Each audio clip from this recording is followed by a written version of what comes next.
Muy agradecida por esta invitación. Muchísimas gracias por esta invitación. Feliz de estar aquí. Lamentablemente ando un poco descontextualizada por la vida, porque no pude estar en las reuniones anteriores. Los conversatorios son los lunes a las 2 de la tarde y a esa hora estoy yo con mis estudiantes de posgrado en el CEDES. Y bueno, hoy tuve que decirle a los estudiantes que no podía estar con ellos, no podía encontrarme con ellos porque tenía este compromiso. Sin embargo, por supuesto los invité. Cónchale, Mercedes, dijiste todo. ¿Qué puedo yo decir, Mercedes? ¿Ah? Además llegó Nacari, que lo que no dices tú ahorita lo va a complementar en las preguntas. Con las preguntas. Entonces, bueno, ando descontextualizada porque sí he tenido referencias secundarias acerca de lo que se dijo, habló Humberto González, Marina Polo, la profesora Ruth, la profesora Soraya Lascar. Entonces, a propósito de eso, yo me atreví a preguntarle a uno de los miembros de la comisión, bueno, ¿cuál es el propósito de esto? Y al parecer el propósito es, bueno, buscar un apoyo en nosotros para ver cómo se puede desarrollar el proceso de lo que se ha llamado la transformación curricular en la escuela de educación. Entonces yo dije, bueno, ¿cómo apoyarlos? ¿Qué se puede decir? Porque además el título de este conversatorio era tenía un tizne muy academicista, que era los modelos de diseños curriculares. Entonces dije, caramba, ¿será que tengo, como hago en Currículum 2, hablar de los modelos de diseños curriculares, hablar de la historia de los modelos de diseños curriculares?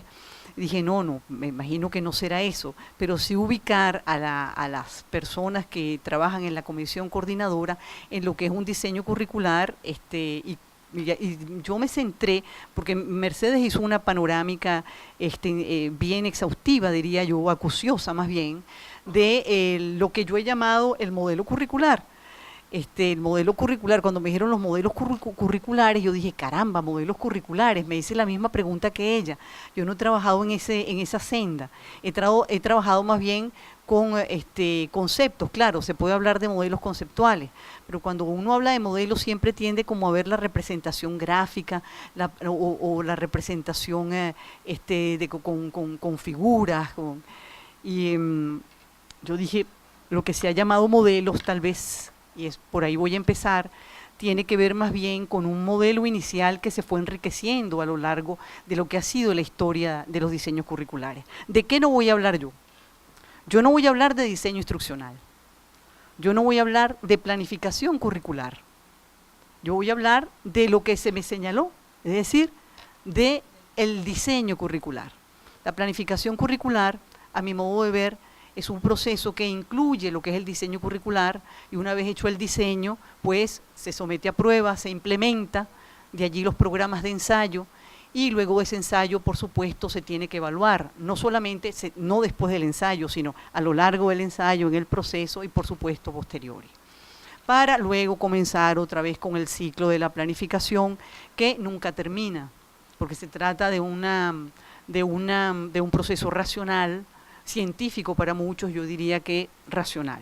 Entonces yo no voy a hablar de eso, sino que me voy a restringir a lo que es el diseño. Y mucho más me voy a restringir porque yo empecé a hacer el ensayo, el ejercicio, y me quedé en las bases, en aquello que la profesora Mercedes Camperos llamó las bases del currículum, pero con algunas preguntas, algunas orientaciones muy específicas de qué es lo que debe hacer la comisión, y no qué es lo que debe hacer la comisión, sino que conozca cuál es el trabajo que tiene por delante cuando se está haciendo el trabajo de las bases curriculares, que es una de las fases, partes del diseño.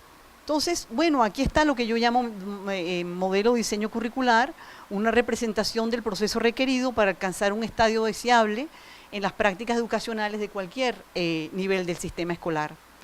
Ha sido construido históricamente, de allí que sea una síntesis con poder de inclusividad mayor que la diversidad de representaciones que le antecedieron. ¿Qué quiero decir yo con esto? Tal vez por la impronta de las ciencias fácticas, aquí hay profesores también en física y en química.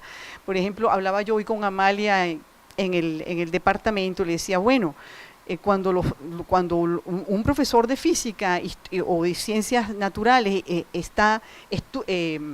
enseña la historia de los modelos y cómo se llegó al último modelo, al modelo contemporáneo, para explicar los átomos, bueno, da toda la historia de los modelos, desde el átomo de Thomson, que tenía una fuerza explicativa para determinados fenómenos de la naturaleza, luego pasa al átomo de Rutherford, que tenía una explicación para otros fenómenos más abarcativos, más explicativos, con mayor poder de explicación, de interpretación, el átomo de Bohr, y bueno, pero ¿se trabaja ahora con qué? Ahora se trabaja con modelos mucho más avanzados. Yo me quedé, no sé si hay otro nuevo, con el de Schrödinger y el de Heisenberg. Pero por eso yo digo, ha sido construido históricamente, de allí que sea una síntesis con poder de inclusividad mayor.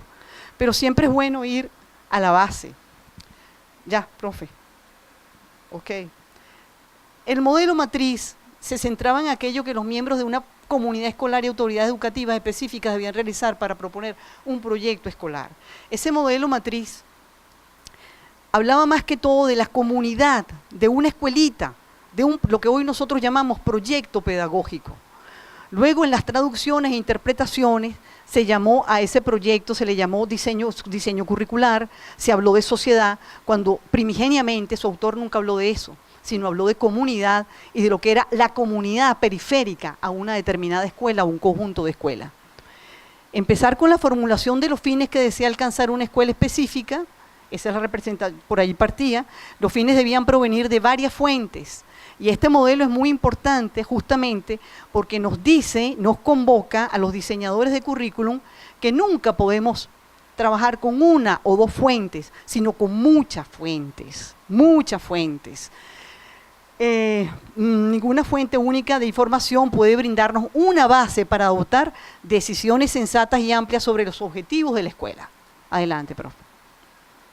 Y entonces, esas fuentes a las que se refería el modelo matricial, se hablaba de las fuentes para seleccionar los objetivos o los fines de la escuela. Hablaba de los educandos, conocer sus carencias, sus vacíos, sus actitudes, sus intereses. La investigación sobre los educandos iba a señalar determinadas necesidades que conducirían al establecimiento de objetivos, ¿ok? La otra fuente de la que se hablaba era la de la vida contemporánea fuera de la escuela. Sectores valiosos cuya importancia parece permanente y los estudios muestren campos donde los estudiantes puedan poner en práctica lo que aprendan. Esa es otra de las fuentes de los objetivos. Adelante. Y por último, los conocimientos especialistas en asignatura, los libros de texto suelen estar escritos por ellos, decía nuestro autor. ¿Cómo un área, una asignatura contribuye a los propósitos de la educación en general?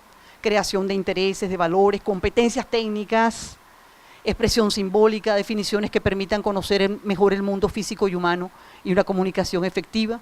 De esas tres fuentes, decía nuestro autor en ese modelo matricial, deben pasar por un tamiz.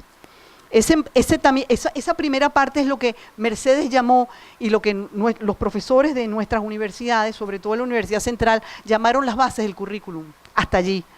Pero este autor hablaba de los tamices que debían seguir ese estudio.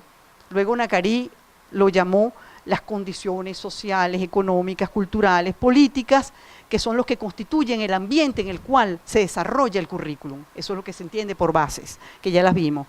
Y hablaba del tamiz, proponía que fuera la filosofía educativa y social adoptada por la escuela, valores estimados como esenciales, hábitos y prácticas escolares, y el otro tamiz debía ser la psicología del aprendizaje, cómo se aprende y con cuál gradación.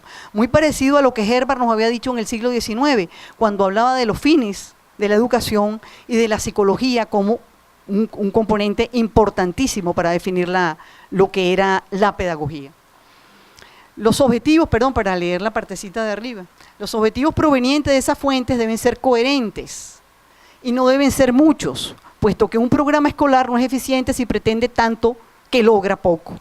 Por eso es que luego de ese estudio del contexto social, económico, político, cultural, se tenía que tamizar, porque vamos a tener una cantidad de necesidades y esas necesidades tienen que ser priorizadas. ¿Y cómo las priorizamos? Desde justamente la fundamentación filosófica, la fundamentación psicológica. ¿Para qué? Bueno, este modelo luego nos hablaba de las experiencias de aprendizaje, de la selección de las experiencias de aprendizaje que debían tender hacia el cumplimiento de los objetivos que se trazaban. Porque el tamiz lo que nos iba a decir es, bueno, estos son los objetivos, por allí es que tenemos que ir. Pero nuestro autor daba ciertos criterios importantes para seleccionar experiencias, adquirir habilidades para resolver problemas. Fíjense que parecido, ¿no? Estamos hablando del año 49 y mucho de lo que dijo la profesora Mercedes Campero se conjuga, se toca con esto. Adquirir habilidades para resolver problemas que sean satisfactorias para el individuo, que el individuo esté feliz, que se adecúen a las capacidades de los estudiantes, actividades para adquirir conocimiento siempre que la información sea funcional, actividades útiles para adquirir actitudes sociales y actividades que sirvan para suscitar intereses. Luego de esos criterios de selección de experiencia, se procedía a la organización de las mismas. 3 eran los criterios que daba nuestro autor: la continuidad, la secuencia y la integración. La continuidad, que brindaba oportunidad para practicar reiteradamente a lo largo de una asignatura, al interior de una asignatura, capacidades, fíjense que nuestro autor hablaba de capacidades, que se consideran importantes. La secuencia la veía él dentro de, no una asignatura, sino la secuencia que a lo largo de un plan debían tener, a eso se refiere con la secuencia. Y la integración se refería a la correlación horizontal de actividades, él siempre hablaba de experiencia, para ayudar a los estudiantes al logro de conceptos unificados y a la unidad de la conducta. Finalmente, la evaluación de los aprendizajes, ya la profesora Campero ha sido bastante exhaustiva en este aspecto, pero de aquí deriva todo. Es que eso es lo que está exigiendo la UCB, ¿no? La Comisión Central de Currícula ha insistido mucho en el enfoque por competencias, pero la escuela puede trabajar por objetivos terminales, pues, o por proyectos, como quiera hacerlo. El problema es que sí tengo entendido que la UCB pide el enfoque por competencias y la OCSU exigía el modelo por competencias. O sea, que trabajaran por competencias, pero que sean realmente por competencias, porque yo he visto varios diseños curriculares, bueno, que no sé si se acercan verdaderamente a enfoque de competencia. La competencia supone realmente examinar en qué se va a desempeñar el muchacho en lo personal primero, luego en su medio. Porque imagínate una gente que no sepa ni siquiera ser persona, ni siquiera ser amante, para que sea feliz. Entonces, ¿cómo puede después atender a formar a personas, como lo ha señalado Yolanda, con todas las carencias que va a encontrar en la escuela? Y comprometerse con una formación.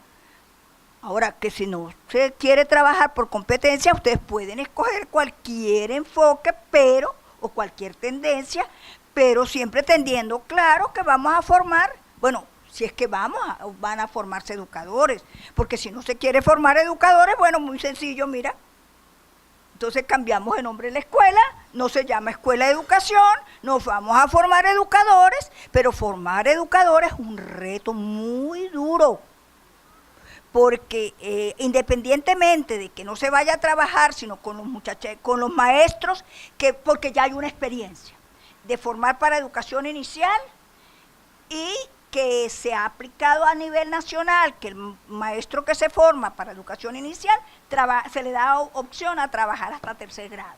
Más adelante no, porque esa es la tendencia que predomina ahorita. Pero si vamos a seguir formando en el componente docente, que son profesores para las áreas donde hay carencia y otras que no hay carencia, bueno, si vamos a formar educadores, bueno, no lo formemos por competencia, pero estemos claros qué es lo que vamos a formar de ese educador y decimos, bueno, mira, nosotros no, yo no creo, no sé si la OCSU rechazaría una reforma curricular que sea avalada, porque toda reforma curricular o cambio curricular que se hace va al Consejo de Facultad primero, luego al Consejo Universitario. Y si ya está avalada por el Consejo Universitario y va a la OCSU, yo no creo que la OCSU se las va a rechazar. El problema es que esté bien sustentada. Yolanda enfatizó mucho cuáles son los verdaderos problemas que están en las escuelas. Y eso los tenemos igualitos en el Bianco, no vayan a creer. Y los tenemos en el CEAPU, son los mismos problemas. Ahora, lo triste es que uno vaya al CEAPU, que uno vaya al Bianco y se encuentre con maestros egresados nuestros. Eso sí es triste y que no lo estén haciendo bien. Entonces, ¿qué hicimos nosotros? ¿Qué hicimos? El problema es formarlos para que se ocupen de que ellos se encarguen de formar. Y más ahora, en la Venezuela actual, nos guste o no nos guste, tenemos que formar a los padres. Nuestros niños que nacen de madres adolescentes, ellas no saben ni siquiera ser personas. Vamos a estar claros. Entonces, y esos niños necesitan atención como necesitan, o sea, necesitaríamos como una escuela de padres, ¿no? Y nuestros muchachos que vengan, que dijo Yolanda, hay que estudiar la población que aspira, que quiere, es que nadie quiere ser, ¿verdad, Nacari? Nadie quiere ser maestro. Nadie. Educadores, ¿cuántos se gradúan? ¿Con qué le pagan? ¿Cuánto hay para eso? Eso es lo primero. Pero esos muchachos que vienen para formarse como docentes, que nos los manda la OCSU, no porque querían venir para la Escuela de Educación, tenemos que enamorarlos para que sean docentes. Sarcolira, y que dijo el otro día, hace falta que se hubiera quedado la mención de orientación para agarrarlos y enamorarlos, ¿verdad? Que sepan cómo hacerlo, eso. Entonces necesitamos, eso que yo llamé un fuerte componente de formación general para educadores, yo no he dicho un fuerte componente para cualquier de formación general, para educadores que se enamoren de la educación, que sepan la responsabilidad que van a hacer, que tenemos que hacerlos que les guste, que comprendan el compromiso y la necesidad de la Venezuela actual de formar las generaciones de relevo, porque en manos nuestras de la Escuela de Educación, del pedagógico, está. Claro, yo entiendo lo que dice Yolanda, si nosotros tenemos los centros regionales y vamos a seguir cubriendo los centros regionales para formar, las exigencias son mayores, porque necesitamos gente que viaje a los centros, y lo vamos a hacer solamente a distancia. Yo no sé si a distancia logramos formar y hacer el seguimiento y verificar que esos muchachos lo están haciendo bien. Yo no sé hasta dónde. La profe Yolanda quiere complementarla. Mientras tanto, vayan pensando en sus otras preguntas. Un minuto de... En relación a las competencias, yo tengo una posición. No acabada, porque para eso estamos aquí reunidos, para intercambiar opiniones. La universidad se distingue justamente por eso, por el pensamiento abierto, crítico, polémico. El Dios Polemos está con nosotros. Entonces, yo he escuchado por ahí de los planes y programas por competencia. Miren, las competencias están ubicadas en uno de los registros del diseño instruccional. No están en las bases, no están en los fundamentos, están en el perfil. Y en el perfil es que se habla del perfil por competencia. Para mí siempre existió. Para mí siempre existió. Lo que ocurría era que a la hora de redactar toda la información que nos proveniente de los estudios de campo del perfil, pues se dejaban como cortos por el modelo de las actitudes por un lado, lo conceptual por otro lado, pero de alguna manera, por ejemplo, voy a citar un modelo conocido por la mayoría de ustedes, que es el modelo de Zoila Bailey.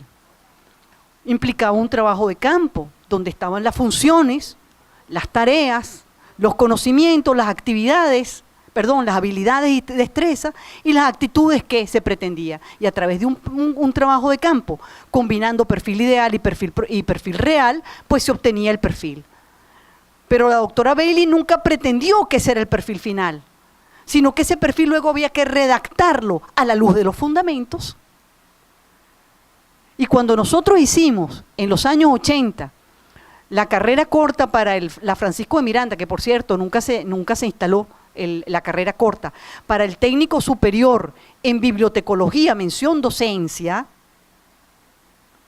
nosotros redactamos el resultado de nuestro trabajo, son competencias, perfil por competencia. Ahora, voy a seguir hablando de competencias en mis programas de asignatura. Lo que se pretende con el diseño curricular es que cada profesor desde su área y desde su asignatura no pierda de vista el perfil de la persona que está formando.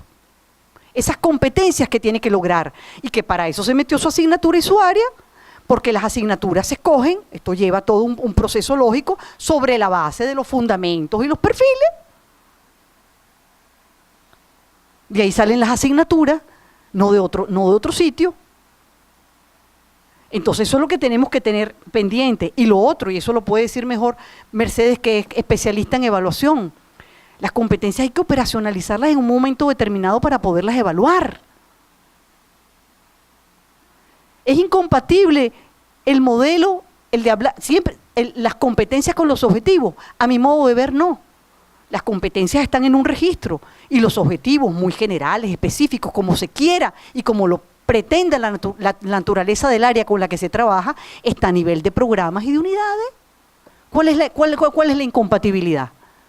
Bueno, aquí dejo esto para que el Dios Polemos nos irradie con su sabiduría. Bien, comentarios, preguntas, aclaratorias, profe Iraida.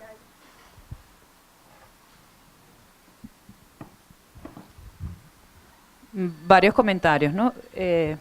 El primero, bueno, estoy totalmente de acuerdo con el planteamiento que hacía Yolanda.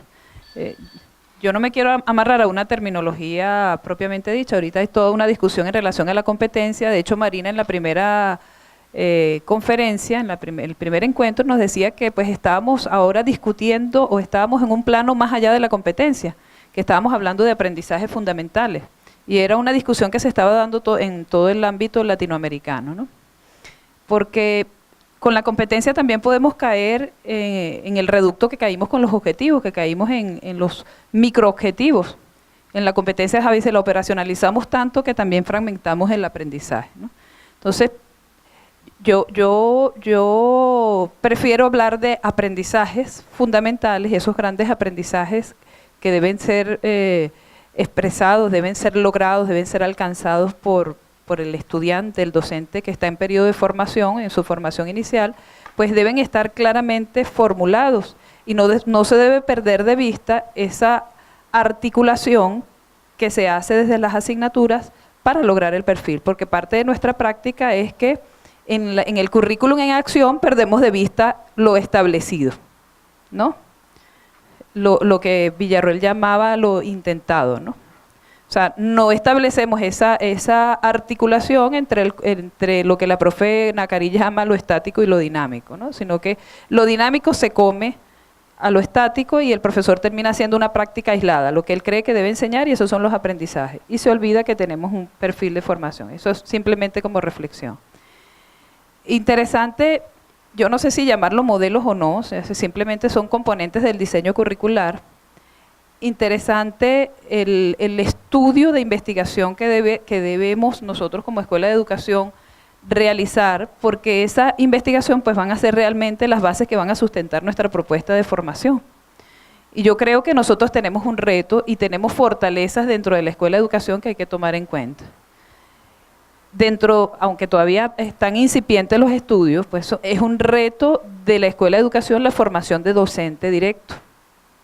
Y en la escuela tiene, la profe lo decía, tradición en la formación en educación inicial, por lo menos los últimos 20 años, y en educación media, porque tenemos la formación del docente que va a trabajar en la media general y en la media técnica.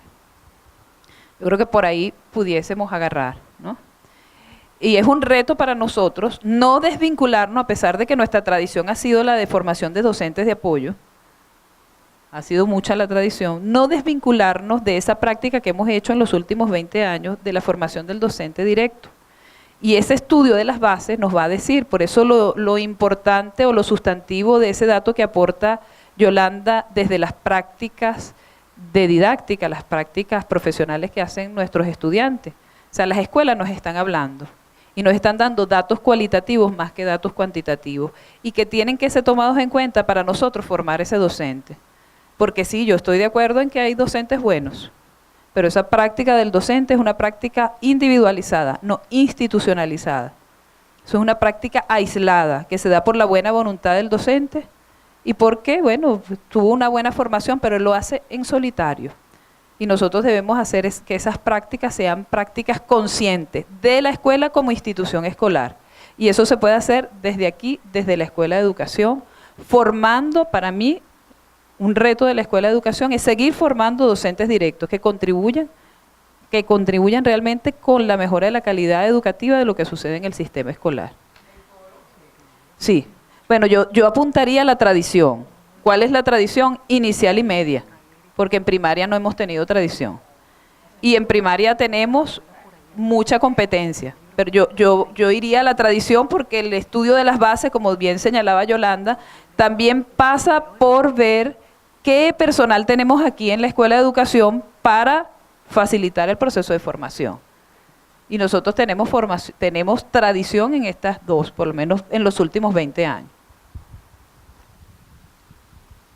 ¿Quién de las dos? ¿O esperan otra pregunta?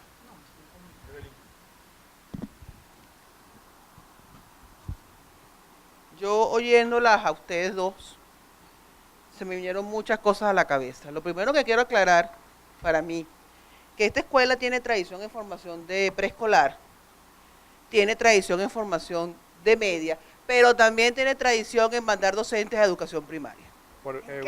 Mandar a los docentes a educación primaria, porque los docentes de apoyo que no consiguen trabajo van a parar a educación primaria. Pero los maltratan en la misma. Lo viví como directora de escuela, cantidad de docentes, de personas egresadas de aquí que no eran de educación, de docencia directa, que estaban dando clases en educación primaria.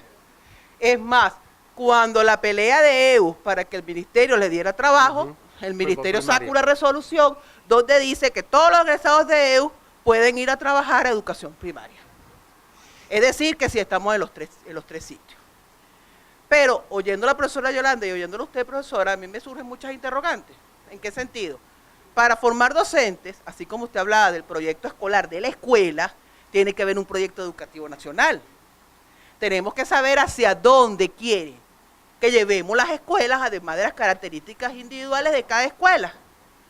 Pero entonces también está lo siguiente, hay un consenso o hay manera de conectarse las diferentes instituciones que forman docentes. Porque siendo yo directora de escuela, yo me conseguía un carnaval de angustia de los docentes que yo tenía enfrente, que eran formados desde varias instituciones y de diversas maneras. Unos eran muy buenos, otros eran regulares, otros eran muy malos.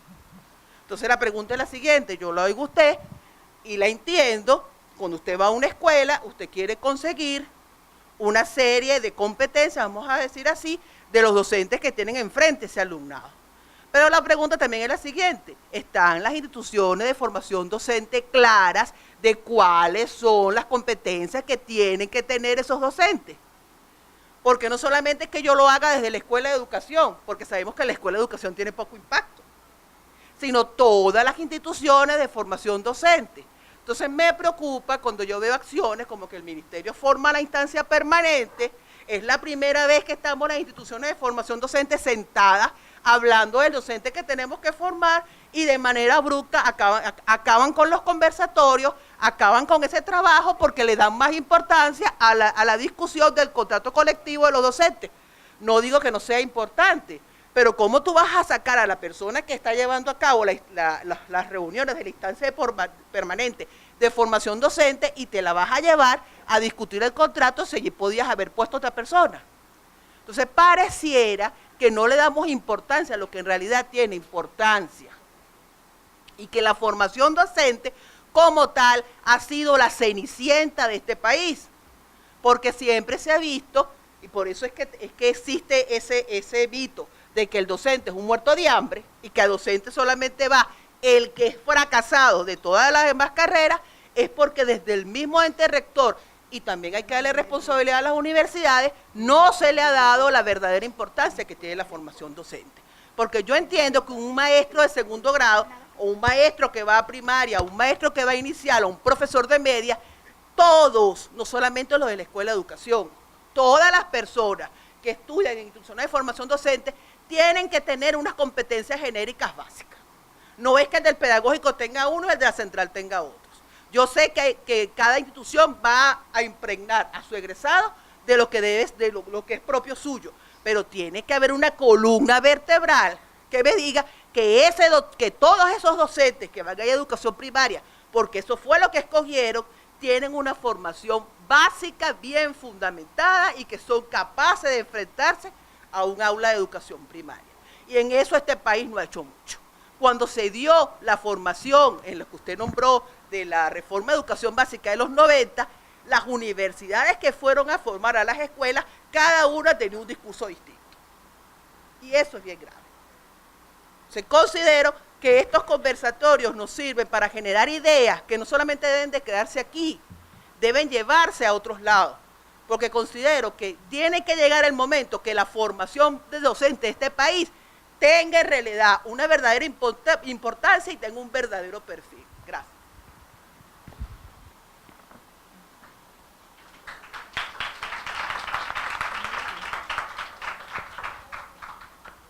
¿Alguna otra intervención? Bueno, yo no pensaba intervenir porque quiero invitarlos para que vengan el próximo lunes. Mejor no digo nada hoy. No, pero aquí sí ha habido, aquí existe la famosa resolución 12, que fue nefasta, pero bueno, existió y las universidades se reunían y se ponían de acuerdo. Esa fue una experiencia malísima porque esa resolución era una resolución que quería dar indicaciones hasta el mínimo detalle para la formación de docentes y eso no era conveniente. Pero la resolución 1 lo corrigió y la resolución 1 está vigente porque nadie la ha derogado. El problema es que este gobierno, desde que nunca la tomó en cuenta y sobre todo no lo hizo, supongo yo por supuesto, porque uno tiene derecho a pensar mal, que no lo hizo porque esa resolución también legitimaba una organización que era la Comisión Interinstitucional de Formación de Docentes. Entonces ellos más nunca la reunieron, pero esa comisión existe. Y el problema es que, claro, quien tenía que convocarla era el Ministerio de Educación y más nunca la convocó ni tomó en cuenta. Si nosotros nos leemos la resolución número 1 ahorita, mira, vamos a encontrar que tiene muchas cosas que todavía son vigentes y sobre todo tiene una gran amplitud y esa es la gran ventaja que tiene. Ajá.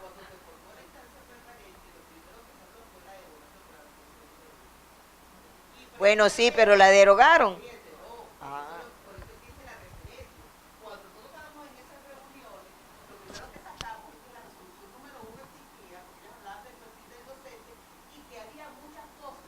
Bueno, ok, muy bien. Eso no es problema, sabemos con qué gobierno estamos. Y que realmente no le interesa la formación de docentes. Lo que probablemente les interesa es generalizar lo que llaman los PNF, ¿qué se llama? NL, NF, por ahí. Ajá. Cuyo diseño curricular me he leído y no me parece nada bueno. Eso no es para formar docentes, empezando por ahí. Pero bueno. Y creo que las universidades autónomas tienen que hacer valer su autonomía y tienen que hacer valer sus ideas que tengan para la formación de docentes. Entonces, yo sí me remito a la resolución 1 es porque es amplia y porque crea esa comisión interinstitucional, que sería interesante que funcionara. Personalmente, cuando me han llamado siempre para alguna cosa, he dicho a los directores de la Escuela de Educación, pero por supuesto nunca lo hacen, que nosotros por propia iniciativa de la Escuela de Educación debería, creo que lo han hecho últimamente, porque he visto que han convocado a la UCAP, yo he visto aquí exposiciones de la gente de formación docente de Fe y Alegría y no sé qué más. O sea, alguito se ha hecho, pero no se ha institucionalizado. Sobre todo las escuelas de educación de las universidades autónomas deberían formar, no sé si podemos entendernos, porque ese es el gran problema. Yo siempre he tenido la impresión de que la gente de educación no se entiende. Cada quien anda por su lado. Eso es lo que yo digo. Y nos es terriblemente difícil trabajar en equipo. Y sucede que hoy en día, o desde hace muchos años, la docencia se entiende como un trabajo colectivo, no como una profesión de ejercicio individual. Eso hace años ya, pero eso no ha penetrado por aquí, por estos lares. Bueno, entonces creo que todavía estaría vigente la idea de que la Escuela de Educación convoque a las... creo que alguna que otra vez se ha hecho, pero eso no se le ha dado continuidad. Pero ya que ha habido algunas expresiones, pues sería bueno. Lo demás se lo dejo para el próximo capítulo, que es el lunes. Viene. Esperen la segunda parte. Profe. A mí me parece que hay cosas que están saliendo muy buenas, ¿verdad? Eso de que la escuela de educación, los muchachos que formamos, no solamente trabajan en preescolar hasta 3er grado, sino que también me los mandan para 4º, 5º y 6º grado. Y también tenemos los del componente docente que trabajan en media, nos obliga doblemente a velar por la formación que vamos a hacer. Lograr el consenso con todos los formadores de docentes, yo no sé si se logra, pero nosotros somos la casa que vence la sombra.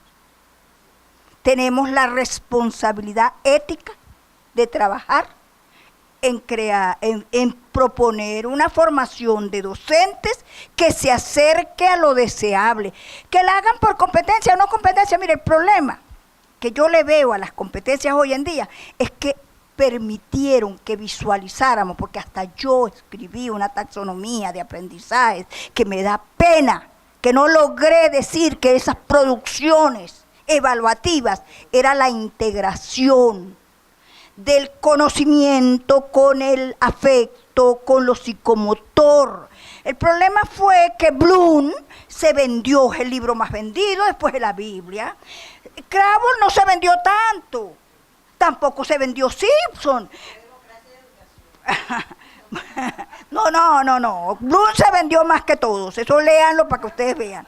Entonces, fíjense bien, si logramos nosotros como escuela de educación, si estamos trabajando para como ella me lo dice ahorita, mire, es que los muchachos que se gradúan del preescolar me los mandan para 4º, 5º y 6º grado, entonces vamos a tratar de que si no los llamo competencias, vamos a tratar de formarlos lo mejor posible, que tengan esa formación integral, deseable, llámela como quiera, pero que también nos sigamos, porque yo trabajé en esta escuela y sigo aquí pegada, pero pasar de la carga de evaluación para la de didáctica era pecado mortal.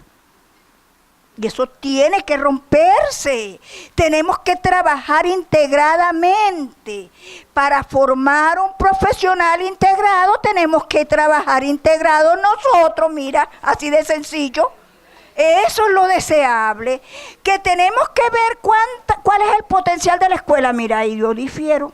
Si yo no tengo suficientes profesores y yo voy a hacer una transformación de la casa que vence las sombras, pues me voy a decirle a Bernardo, mira Bernardo, nosotros vamos a proponer, apágalo, vamos a proponer una cosa que va a dar ejemplo al país, vamos a poner como tacita de oro tales y tales instituciones, dame el presupuesto, necesito tantos profesores, me los contratan y los formo para que trabajen conmigo.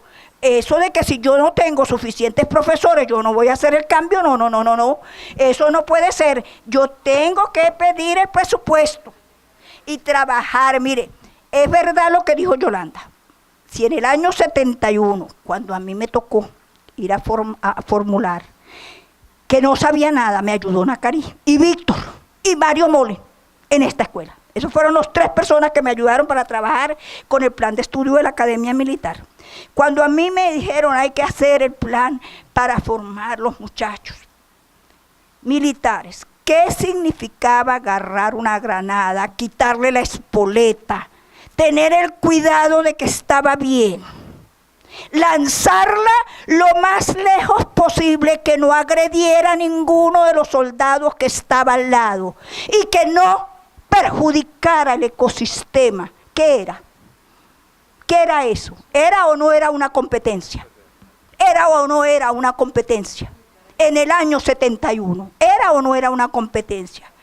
Y eso es lo que tenemos que hacer con nuestros muchachos, con nuestros planes de estudio. ¿Qué es lo que tienen que hacer esos muchachos cuando egresen? ¿En qué tienen que desempeñarse? ¿Y qué tiene que ser como persona? Primero, que sean felices. Eso a mí no se me olvida nunca. Porque yo dije una vez, no gradúen a ese señor, y lo graduaron y paró a un soldadito sobre un tanque caliente. Entonces, ¿entiendes? Vamos a formar gente feliz para que haga feliz y ayude a los demás. Que la llamen competencia, no la llamen competencia, llámenla como quieran. Pero tengamos claro, y en eso de pedir, hay que pedir, y pedirle incluso a las empresas que producen, que nos den los pupitres mejores, que nos compren esto, porque si ellos dicen que con eso evaden impuestos, porque no nos lo dan para formar los futuros docentes del país. Eso hay que luchar por eso. Y con la casa que vence las sombras. Así de sencillo.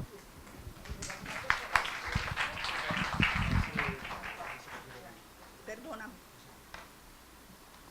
Listo. Bueno, hacer un resumen de estas dos intervenciones es una tarea muy difícil. La profesora Mercedes nos dio una mirada completa de todo el trabajo, prefirió no hablar de modelos, sino más bien de consideraciones generales. No me voy a referir trabajó lo de las bases, los fundamentos, los perfiles y el plan. Hizo todo un trabajo de reflexión sobre las competencias, las miradas que hay sobre este tema tan polémico, en el tema de la educación, sin defenderlas, pero dándole también las virtudes que pudiera tener este enfoque. La profesora Yolanda, con muchas coincidencias con la profe Mercedes, partió del tema de los modelos, se agarró más de los modelos físicos, a lo mejor porque esta parte de los modelos en la pedagogía son un tanto más, tienen muchas más aristas. Partiendo del modelo de matriz, nos paseó por esa evolución, pero hizo su pausa, diría yo, estuvo básicamente en la necesidad de hacer un estudio muy profundo, muy serio de las bases, y además nos asomó algunas aristas de los hallazgos que ha encontrado en su amplísima trayectoria como profesora de prácticas, y que muchos profesores de nuestro departamento lo tienen porque es su día a día. Bueno, agradecemos infinitamente.